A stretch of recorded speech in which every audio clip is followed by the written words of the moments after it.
In 1921, a fashion designer asked a perfumer to create something unusual. Not a perfume that smelled like roses, not jasmine, not lavender. She wanted a perfume that smelled like a woman. What he created became one of the most recognizable luxury products ever made. And over 100 years later, people are still spending hundreds, sometimes thousands of dollars trying to bottle the feeling Chanel mastered decades ago. Because Chanel perfumes are not really about fragrance. They are about identity.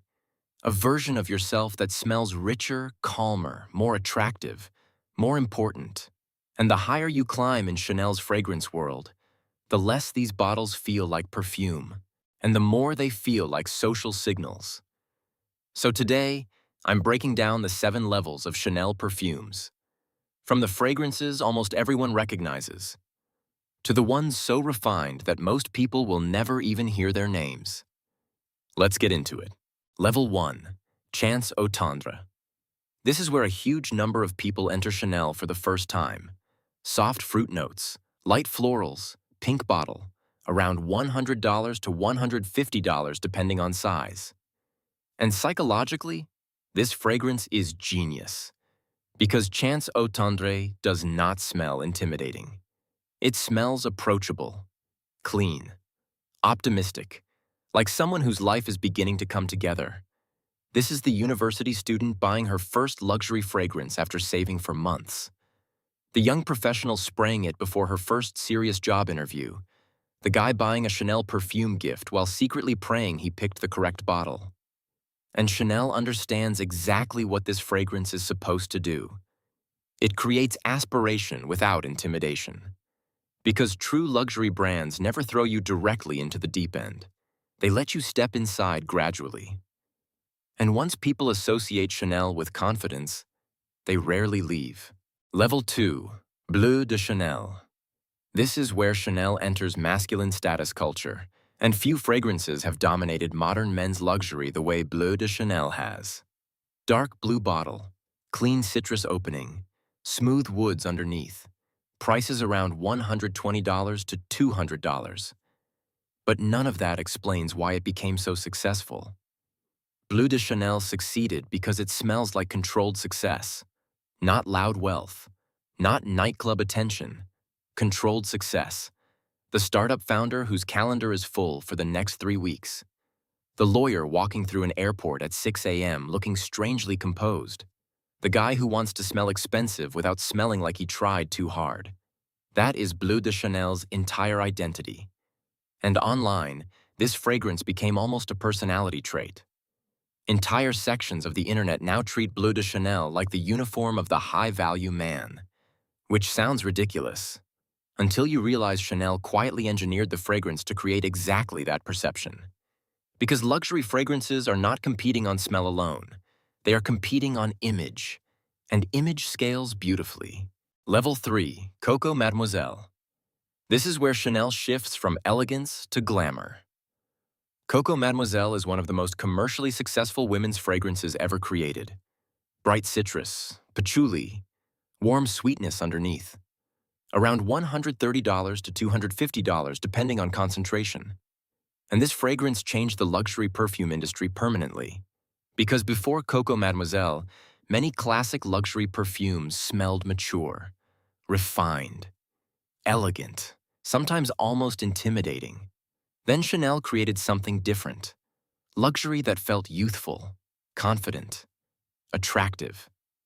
This became the fragrance of expensive dinners, rooftop bars, city nights, and perfectly staged Instagram photos before Instagram even existed. And for millions of women, Coco Mademoiselle became more than perfume. It became a version of themselves. The version that looks calm entering the room. The version that never appears nervous. The version that somehow always knows where to stand in photographs. That emotional transformation is the real product, not the liquid. And this is where Chanel becomes dangerous. Because once a fragrance becomes tied to identity, people stay loyal for decades. Level 4. Allure Homme Sport. This is one of the smartest fragrances Chanel ever made. Because instead of smelling ultra-rich, it smells effortlessly attractive. Fresh citrus, creamy woods, clean skin energy, around $120 to $180. And unlike many luxury men's fragrances trying desperately to appear powerful, Allure Homme Sport feels relaxed, which ironically makes it feel richer. This is vacation luxury, convertible by the ocean. White shirt partially unbuttoned, someone whose life appears strangely stress-free.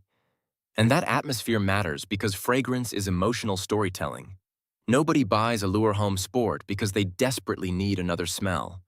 They buy the lifestyle attached to it. The same reason people buy watches they do not need, or cars that sit in traffic like every other car. Luxury has never been logical, it has always been emotional. And Chanel understands emotional branding better than almost anyone.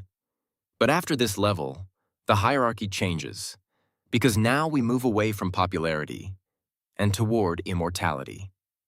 Level 5. Chanel number 5.